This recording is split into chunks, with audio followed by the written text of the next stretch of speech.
Une mère, un cartel, 10 criminels, une seule obsession, la justice. Myriam Rodriguez n'était ni policière, ni détective, juste une mère, à qui on a enlevé ce qu'elle avait de plus cher. Et ce que vous allez entendre dépasse la fiction. Aujourd'hui, on plonge dans l'histoire vraie d'une femme qui a traqué les membres d'un cartel, un par un. Myriam Elizabeth Rodriguez Martinez vivait à San Fernando, au Mexique. Une ville tranquille en apparence, mais gangrenée par une guerre sanglante entre les cartels. La plupart de ses proches avaient fui. Pas elle, pas sa fille Karen non plus. À 20 ans, Karen décide de rester pour aider sa mère dans son commerce. Mais en 2012, tout bascule. 2 voitures encerclent celle de Karen. Des hommes armés l'arrachent de son siège en plein jour. Le cartel des Zetas vient de frapper. Myriam reçoit un appel. Les ravisseurs réclament une rançon. Elle paie, mais Karen ne reviendra jamais. Et à cet instant précis, Myriam Rodriguez cesse d'être une mère en deuil pour devenir une justicière. La police ne bouge pas. Le gouvernement détourne les yeux.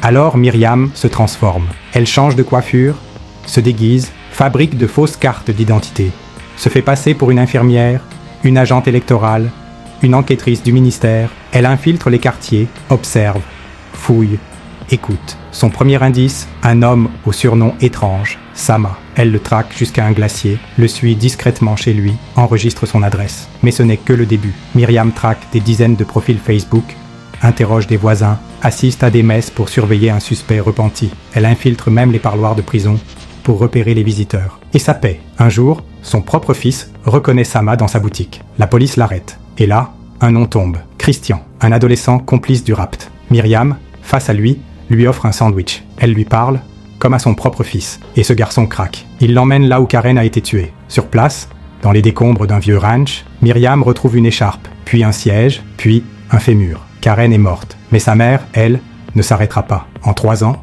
Myriam Rodriguez fait arrêter 10 membres du cartel. Elle infiltre des églises, poursuit une complice dans une rue, plaque un homme au sol avec son arme. Oui, une femme de 56 ans face à un cartel. Elle fonde un groupe d'aide aux familles. Elle donne l'exemple. Mais elle devient aussi une cible. Le 10 mai 2017, jour de la fête des mères au Mexique, un camion blanc ralentit près de chez elle. 13 balles. Myriam s'écroule, la main dans son sac, tentant d'atteindre son arme. Elle meurt en route vers l'hôpital. Mais son combat ne s'arrête pas là. 1 mois après sa mort, un dernier indice laissé par Myriam permet l'arrestation d'un autre membre du cartel.